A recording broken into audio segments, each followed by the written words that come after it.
the first question I ask every group. What do you think Irish food is? And the answer generally is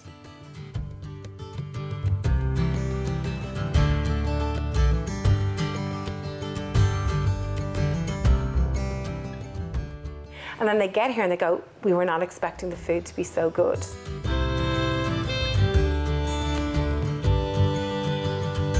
We don't trust a plate that doesn't have a potato on it, yeah?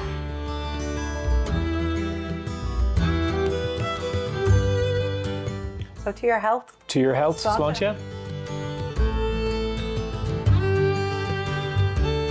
So I'm bringing the Irish coffee back one Irish food trail at a time. Okay, this poor dessert cocktail has got a terrible reputation, mainly in the United States of America. Well done. You've just made the perfect Irish coffee. So this is Mulligan and Haynes, and we are about 10 minutes maybe walk from Power Court Centre. Certainly takes us 10 minutes anyway, even if it's not, because we do like to stop en route here. Yeah. Point out other great venues, but also got Molly Malone on the way. We have some great Irish music pubs like the Stag's Head here behind us. We have the great literary pub on the corner, the Dame Tavern. So there's lots in this area to see and talk about on the way. This pub is sort of known as a literary pub as well, but more loosely than the Dame Tavern in that Joyce's Ulysses is connected to here. So the two main protagonists in Ulysses were Buck Mulligan and his friend Haynes, and their scene takes place in this building. The food is great. So on the tour, we try to cover contemporary dishes in some of our restaurants, but we do not neglect pub grub. You know, it's a big part of our culture, and when it's done well, it's delicious and really affordable for people coming to Dublin, which can be a little bit expensive. So we do like to showcase that. And the main dishes we serve here, all of them have an amazing story. Certainly, this is definitely one of our favourite spots. Yeah. We have bangers and mash and some Irish cider. Yeah. And this is some baked cod. Okay. With Guinness. I'm sure you know that we didn't get the two most civilizing forces in Europe. We didn't get the Roman Empire, we didn't get the Industrial Revolution. So sometimes we do things a little bit strangely. So in most civilized countries, when we're pairing food and drinks, we want the drink to complement the food. Yes. Not in Ireland. We like a good contrast. So people are often very surprised to hear that we pair Guinness with fish and seafood. Okay. So we love that lovely contrast. And of course, Guinness is the lifeblood of Dublin when it comes to beers anyway, and stouts.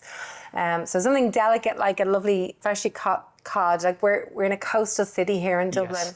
Things like fish and chips in particular, which again, people are very surprised to hear, were introduced to Britain and Ireland by the Italians. Italians are often fact-checking me on that one, go, oh, darn it, she's right. So a lot of our fish and chip shops will have names like Borza, Foscardi, all these great Italian names above the doors. Somewhere like a pub or restaurant, we want catch of the day. So usually cod, as we're doing today, cod, haddock, coley or ray usually. So we ring ahead to our venues if that's one of the items being offered on tour, find out what that catch of the day is. I suppose it's also important to note that on every tour you get options at each stop. Yes, okay. So you're not just served a dish. So somewhere like this, you would usually have three options. Actually, we've got two of the great options today. So some sort of a fish or seafood dish. We always do the bangers and mash at Mulligan and Haynes because for me, it is one of the best in the city. Yes. So pork, very much a Dublin dish. Traditionally, you would have little houses, 2 up and 2 down, they were called, with a really long back garden. And you'd have something called layerage happen in the back garden. So the first layer is for recreation, second layer for growing vegetables, and in the third layer, you could raise a pig or a chicken in the city. So when you fell on hard times, you could butcher your animals, sell the good ends of meat, and to keep the poor ends of meat at home. So pork was very much Cork, Dublin, Belfast, Edinburgh, Cardiff, London. In the British Isles, pork was the mainstay of the city. We are really lucky with the standard of pork, and particularly sausages. So this is a pork and leek sausage. So you're not getting any of that awful filler that you often get in other places. And this isn't like for anybody who's ever had a hot dog in the US or in continental Europe, it's not pink, it doesn't taste artificial. Exactly. This is real pork. It's a funny thing, actually, particularly people from the United States, I always now put a warning. If you're going to order the bangers and mash, I want you to expect a different texture. And the reason it's a different texture is because it's all meat. Yes. Very often they're a little bit surprised, but then when they understand why it's a different texture, they're blown away. So something really simple dish. Most important thing on a bangers and mash, onion gravy. Really, really important. 100%. And these guys do that really well. Creamy mashed potatoes. Everybody always says to me, Irish potatoes are the best in the world. I'm like, it ain't the potatoes. It's the dairy that goes into the potatoes that makes it absolutely amazing. I agree with you. So all that grass-fed butter. So you'll well know, Sean, that we call butter real butter in Ireland. Exactly. If it doesn't come in a gold wrapper, it ain't real. Anything in a tub is evil as far as we're concerned. So we're really, really lucky with the standard of butter here. Milk, cream, super lucky. Absolutely. And you see that with Kerrygold being synonymous with butter in the US. Absolutely. Probably the most famous real butter. And I guess cheese again then as well is something that, I don't know, when I was growing up, I grew up in the 70s and 80s. You could get red or white cheddar. That was pretty much it. And it was really good red or white cheddar. But now, with the impact of Europeans, I'm thinking of Silke up in Cavan with her Corleggy cheese. Yep. That lovely impact. We're seeing goat's milk, sheep, not just cow's milk. And of course, producing buffalo mozzarella now down in Cork. People like St. Tola's down in Clare, where you can go visit the farm, pet the goats, and actually touch where your food is coming from is amazing. It's incredible. It is. When it comes to dairy, we're not just talking about the butter. It's definitely cheese, cream. Maybe we'll try an Irish coffee later on. We'll see that too, yeah. Incredible. Shall we do a cheers as well while we're eating? Always good to do a sláinte. So, yeah, exactly. So to your health. To your health, sláinte.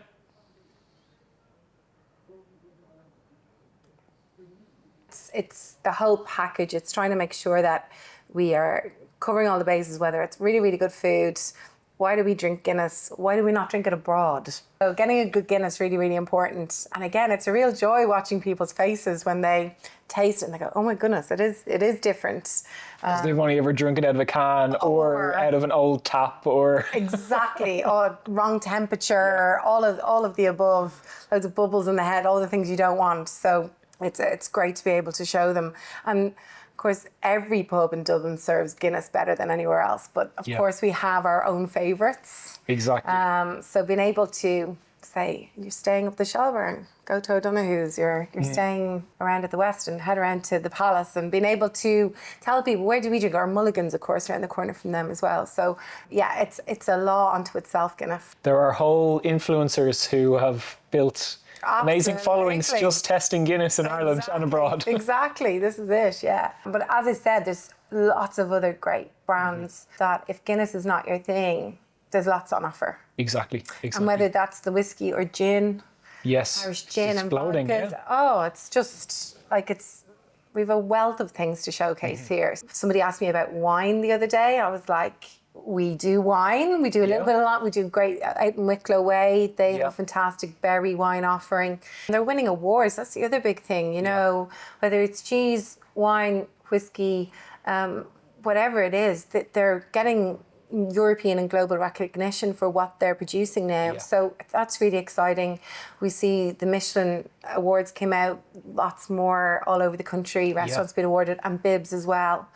And I think, so whatever end of the market you're wanting to try food at, it's all on offer now.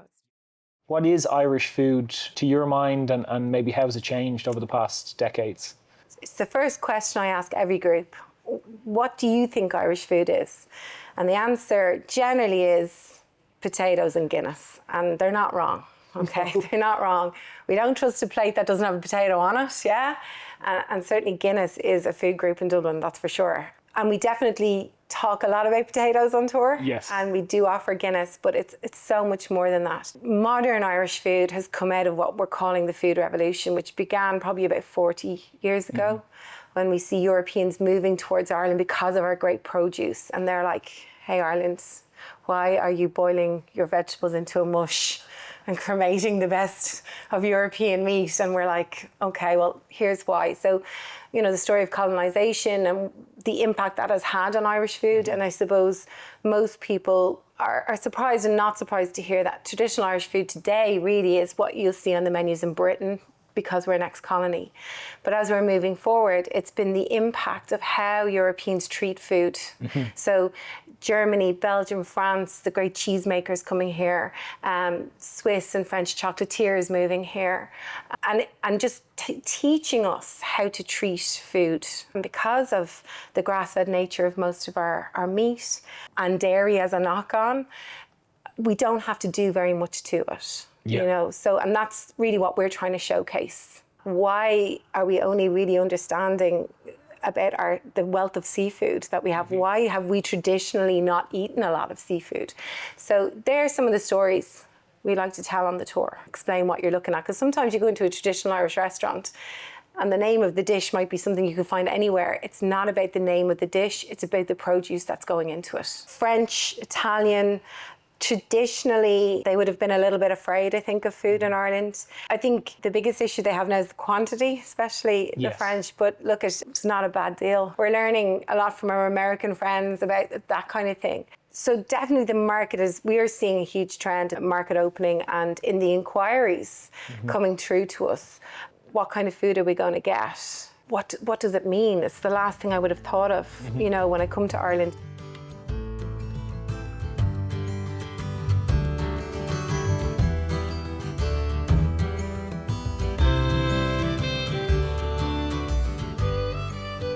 Historian here at Power's Court, Shireen, was telling us this was the third nicest Georgian mansion in Dublin. And so people will be familiar with the Hugh Lane Art Gallery or Dáil Éireann, our Parliament building. They were the top two, and this was number 3. And to have access to the building. Very often, many of our tours begin here. Very often you're eating in the dining room of the old city mansion. We feel really, really blessed to be able to call this home. This is really a centre for Irish craft and design. So we've got some amazing Irish bakeries, food, but also the antique gallery, haberdashery. Where are you going to find a haberdashery these days? This was basically a silk merchant's factory for nearly 100 years as well, after the Wingfields left. Lots of great jewellery. It's just, you know, a great place to explore for tourists as well. So the Wingfield family, they were the 3rd Viscounts of Powerscourt. And they're a big country estate. If you think in Denton Abbey, who's out in County Wicklow. Yes. So if you had a title, you were also a member of Parliament, so you had to come to Dublin for Parliament season. So this is basically their city pad, okay? Wow. Now, you're supposed to work very diligently for 2 to 3 months of the year, but in reality, it's party time. All of the aristocracy are in Dublin at the same time. And actually up here at the top of the stairs in the art gallery, that was the ballroom of the house. Oh, wow. And that's where they would have shown off their fine art up there. So what the centre have done remarkably well is constantly give little hints to the past throughout the building. So Lady Powerscourt's bedroom is on this side. It's a hairdresser's. Oh, I see. We have Farrier and Draper, which is a restaurant, covers the dining room of the house. So down in the basement, another restaurant, and that would have been the kitchen. All these little wonderful hints to the past. So we love bringing our groups out here, lining the staircase. And the staircase here is probably a little bit short by today's health and safety standards, but for our purposes on a food tour, it's just a wonderful, tangible example of how nutrition has improved by about 2 inches in just 200 years, you know? So the house itself, you know, it's the stucco plasterwork. Incredible. Francini brothers bring this style to Dublin from Italy, and it's all Irish stucco plaster workers that worked here. The other beautiful thing is the different rooms, the style of the plasterwork is different throughout the house. Yes. So they were accused of being a little bit nouveau riche back then. Showing off too much. Exactly. So being able to come through a shopping centre that's firmly fixed in Georgian Dublin. It's protected, so the centre helped protect all the woodwork is original, all the tiles are original, and again, selling lots of great Irish produce.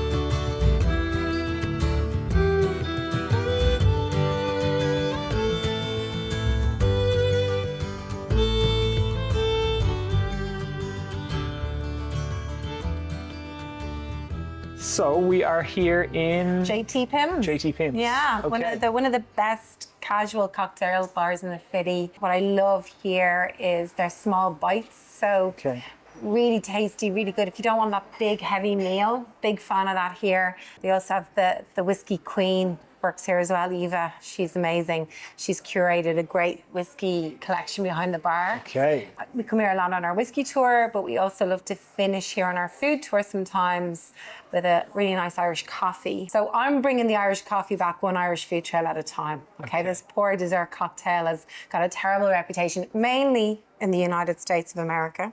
Probably because it's not well done, maybe. Never, terrible. Yeah. So not never, but certainly I've had my fair share of terrible ones. We love, one of the things that you might get to do in the Irish Food Trail is learn how to make your own Irish coffees. So I'm going to put you to work making you do that right Okay, so it was dinner and a show, or lunch and a show. Exactly. Okay, I'm gonna... Now don't embarrass us. I won't, I'll try not to. Fail. The first rule is we always serve an Irish coffee in a glass. Yes. Okay, yes. So we have this beautiful Powers, and we're using Powers Gold Label blended whiskey here. Yes. So again, American Scotch, it's an Irish coffee. We want to use Irish blended whiskey. Of course. In our lovely Powers Irish coffee glass. Yes. So they've set that up for us beautifully. Next thing then, we want to add the coffee. So the rule really is, this is a great thing to do at the end of a dinner party. You've got friends over and you just want to end with a bit of a bang. A wine glass is perfectly fine to use an Irish coffee. So generally we'll tell people to leave about a finger space from the top of the glass, but these are branded. We've got the lovely P in the diamond here. So we're going to aim for the top of the branding. So I'll keep an eye on you. So we've got our freshly brewed, try to use Americano, like a nice strong coffee, good quality Irish blended whiskey, good quality coffee. A cocktail is, you know, it's a blend of flavors. So let's go for it. Super, okay. Perfect. So we'll get a little bit more. Excellent. Okay. So in most countries, they have these obnoxious squirty cans of cream. Oh God, oh They have no place in this drink ever. Yes. Yeah. So we're really lucky. We milk the cow, we pasteurize it, that's it. We're really, really lucky, grass fed, and we've got the cream in here. So a lot of those processed creams are very sweet. We do want the Irish coffee to be sweet, but we want a balance of flavour. We want the cut of the whiskey, we want the bitterness from the coffee, and we get the sweetness from the sugar. And the sugar does two things for us. It's going to add that lovely sweetness. But when you stir it, and this is the only time you ever stir an Irish coffee, so to get it out of your system at this point, we're going to dissolve the sugar, disperse the liquid, and we're going to make the coffee buoyant. That's what we want from the sugar. Okay. So off you go. And I want to hear that lovely ding, and the ding, whole... ding, ding. You're on your holidays. Pretend you're on your holidays. Lash it in. The sweet tooth is coming out. We do want, I mean, if you haven't got a very sweet tooth, you don't have to use the whole amount, but certainly we do want to make sure that we have enough in it to make that liquid buoyant. So big stir. Okay. And I can see the sugar here at the end. Oh, yes. Lovely. So it'll... get it dissolved, get the coffee buoyant, as you say. Now at home, of course, you can whisk cream, no problem, but I use a cocktail shaker at home as well. Okay, interesting. For two reasons. The first thing is with a whisk, sometimes it can go a bit too far too quickly. So if I'm shaking it, I can feel how thick the cream is getting as I go. And the other thing is I get to add the love. Okay? Bit of elbow grease. So I'm going to give it a good shake, and then I'm going to get you to take over. Give it a good shake, hold both ends. And as you're shaking, you should be able to feel it getting a bit thicker. Exactly. Now, usually we'll have loads of people sitting here and we'll send it around. And by the time it gets to the end, it's thick enough. So you're being put to work. So I'll have a little feel for you there now. I think it maybe needs a little bit more love, does it? More love. I'm used to this, you see. So you almost don't want to hear it. Is that kind of the idea? Not quite. Sometimes people think it needs to be thicker than it is, but we want it quite pourable. But if we do it correctly, we're going to have no problem. So the next thing we're going to do is we're going to take our spoon and we're going to hold it upside down. I'm going to hold it at a nice angle. So kind of like... Beautiful. So, perfect. So you wanted to pour off... Exactly. Off the spoon. Now, we don't want it to fall too far, so we want to hold it on the level of the coffee, but not... Beautiful. But not touching. Exactly, okay? And we're going to pour the cream over the back of the spoon. Yes. And we're not going to freak out. At this point, people tend to forget that they know how to pour. Okay? This is where it can all go wrong. Yes, exactly. So we're going to pour the cream over the back of this spoon. if I can open the cocktail shaker. Mare made sure I didn't. It wouldn't go all over. Yeah, because as you can imagine, we've done that before. I'm sure over hundreds of tours that it's a possibility. Beautiful. Okay. Okay. So you're going to take it in the other hand. You're just going to aim for up here, and you're just going to pour it to the top of the glass. So you see, it's lovely and pourable. Yeah. Not too thick, because we want to be able to drink the coffee through the cream. So that's, again, people tend to stir the cream in. It gets clotted and not pleasant. You want to have the layers, exactly. Yeah. Well done. You've just made the perfect Irish coffee. What does it look like? A Guinness, right? It does. So if it doesn't look like a Guinness, we send it back. Okay. So absolutely gorgeous. Another rule, especially in Dublin, which I always ask our guests, is if you want to order an Irish coffee, like the day today, it's absolutely miserable. It's the perfect day for an Irish coffee. Yeah. We would advise only order an Irish coffee in a quiet pub like this, or in a restaurant. Yes. Because the rule is when one person orders an Irish coffee, the whole bar orders an Irish coffee, and the barman will tell you, we've no cream left. And that means I ain't shaking coffee and cream it out. So a little trick for you. We've got some coffee beans here. Okay. Sometimes people like to just decorate the top. Sometimes we do it with why not? Chocolate or yes. Just the cappuccino style with the chocolate, but we'll do a little. Beautiful. Here we go. One more. Yeah, great job. Amazing. Well done. Thank you very much. Look at that. Look at that is beautiful. Yeah, easy peasy. The toughest bit is the first sip, trying to get the coffee through the cream the first time. But very smooth. Very smooth. Yeah. Good stuff. And I love using powers in an Irish coffee. It has that nice little bit of spiciness to it. Just adds a little bit of, but Jameson, Teeling, Glendalough, any of them. Exactly. It's perfectly fine. They all have that little bit of smokiness. Recommendations, obviously, that's a big part of your tours. Yeah. Why it's a great thing for the people who are going to come on your tours to do them first in their trip. Yeah, it's really an easy one for us. Dublin's a small enough city. Like, there is 1.5 million people, but it is a small enough city. Finding the right place to stay for an Irish coffee or a really good pint of Guinness, or the fact that we don't sell culture in Ireland. Our museums are free, our galleries are free, the entertainment in the pubs at night time largely is free. And so where do you go? Where are they? What are you going to see? That's a huge part of what we do. So with groups of between 4 to 15, over 3 hours, everybody gets individual attention. So at some point, a tour guide is going to plonk themselves down beside you and say, so tell me, where are you staying? What have you got planned? Oh, you're going to Galway, well, make sure to check out this. Or are you looking for a good steak? And you tell us what you're looking for. So it's a massive part of what we do. It's one of the things we enjoy doing most, and it's the thing we get the most amount of feedback on. Yeah. It's like, we just loved the recommendations and the fact that you can tell us what you're doing. So some of my personal favourites are probably the National Archaeology Museum. Yes, the bog bodies. Bog bodies, I go visit them once a month. People are really shocked to hear that 2,500-year-old man is lying there. Yeah. And you get to see him. St. Michan's Church, you can see one of the Knights of the Crusades is mummified down there. Going for wine and cheese around at Loose Cannon or in Fallon and Burn. Really big part of what we do, and we always tell people, if you're going to do a food tour, book us early and let us help you. Whether it's driving tips. Yes.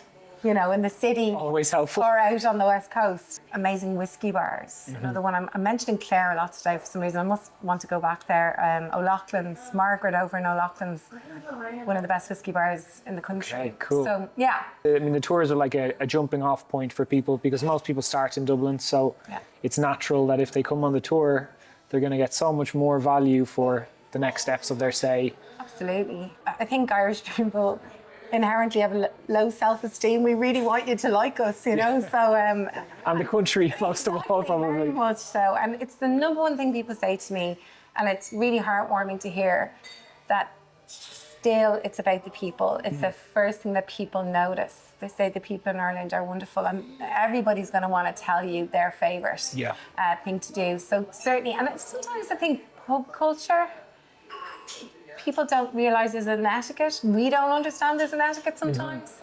So being able to explain that a little bit, and that there's different types of music pubs, and there's certain pubs that are especially for talking, or there's certain pubs where, again, the whiskey collection is everything. So it's about demystify some of these things. We help you just get really comfortable, relax, and enjoy your time here. People look at Ireland and say it's really small. I'm going to do this, this, this, this, and this. And we're always saying, slow down. Yeah. Less is more here. So be specific and let us help you. A lot of Americans actually will say to me, oh, we're afraid to hire a car. And I'm like, just do it. You know, the main roads, they're fine. You just follow the car in front of you. And the narrow roads are so narrow, you can't be on the wrong side of the road. It's fine. Yes. And if you pull into the wrong side of the road, no one really is going to care. It's fine, you know. Definitely, if you're going to come along, do the tour, lead us drive for information, for sure. Yeah, exactly. Make the most of the adventure you're going to have in Ireland. So while we're in JT Pim's, I think it's the perfect point in the video to look at some Irish whiskey. Something you're obviously an expert on with the whiskey tours. So I think you have 3 here that are kind of a good representation. Yeah. The range and the types of whiskey. Exactly. So what we love to be able to do is showcase the 3 styles of Irish whiskey. So we have our single grain, our single pot still, and our single malt. The Irish whiskey industry, I guess, is, like, I mean, it's on fire. As much as we talked about the food revolution earlier on, it's very much a whiskey renaissance at the moment. It's one of the fastest growing spirits in the world. And I guess it's a really good representation here. We've got Redbreast, which a lot of people are really familiar with. It's sort of a mainstay. It's one of the old guys that survived a very long time, with 2 of the newer brands that are really at the forefront of what we're calling this whiskey renaissance, whether it's Glendalough here or Teeling, which is now in Dublin. So we've gone from Dublin having no distilleries. We now have 4 or 5. So it's incredible. It's an amazing turnaround on tour. It's just really exciting to watch people. We get a lot of people booking on the tour where they'll say, I've booked this for my partner. I'm not a whiskey drinker, so I'm going to let him or her drink mine. And once, if they drink alcohol at all, I'd say, look, well, try it. Just try one sip, and by the end of it, they're usually the ones that are the big fans of it. So this one, if you're looking for something a little bit more intimate, a bit more specific, you don't need to be an expert. We start every tour and pretend everyone knows nothing, and that's where we start from.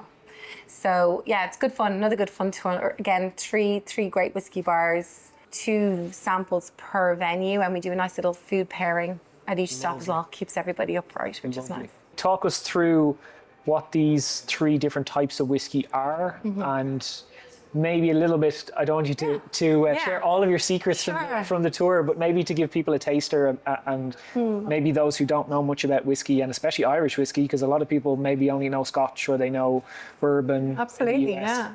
Well, I guess if we start here now that you've mentioned bourbon, I suppose this is what a lot of American drinkers of whiskey, this is probably the flavour they're most familiar with. It's a grain whiskey. So when we talk about grain, we're generally not talking about barley, and we're really well known for corn grain. And this is one of those called double barrels. So it's aged in 2 different types of barrels, and it comes from County Wicklow. The guy in the bottle here, this is St. Kevin. Heveen in Irish, which means fair begotten one, handsome dude. So you can imagine the stories I have to tell about St. Kevin. And of course, the origins of whiskey, Ishkabaha in Irish, which the story goes were founded in the monasteries. So if you're going to open a distillery near one of the most important monastic settlements, probably in Europe, you're definitely going to have to name it after it, aren't you?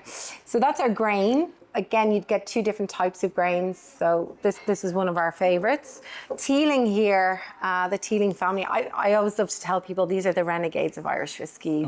These guys they're coming after Jameson, they're coming after Bushmills, and when I went to visit their distillery when it opened first a number of years ago, sort of expecting that old wood, old style, and it was all steel and concrete, young hipster men. I was like, oh, these guys are into the new millennium. Yeah. And they're definitely, for me, probably one of the most collectible of the Irish whiskies. They produce all 3 styles, but this is their single malt. It's probably the one they're probably best known for. But an amazing brand. I'm a big fan of these guys as well. And then, of course, Redbreast, and this is produced down in Middleton and Cork, and they're the largest producers of pot still whiskey. And so your Jamesons, your Powers, huge array of brands, but this is always 90% of the time people say this is their favorite, actually, yes. which is nice. So these two are based on barley. This is malted barley for the malt, and this is malted and unmalted barley. Okay. And the big thing about Irish whiskey is most of it is triple distilled. Yes. Rather than Scotch, which is largely double distilled. It's more rough taste, as it were, I think. Yeah, exactly. Yeah. It's sort of aggressive, and that's what we want. It's gorgeously aggressive.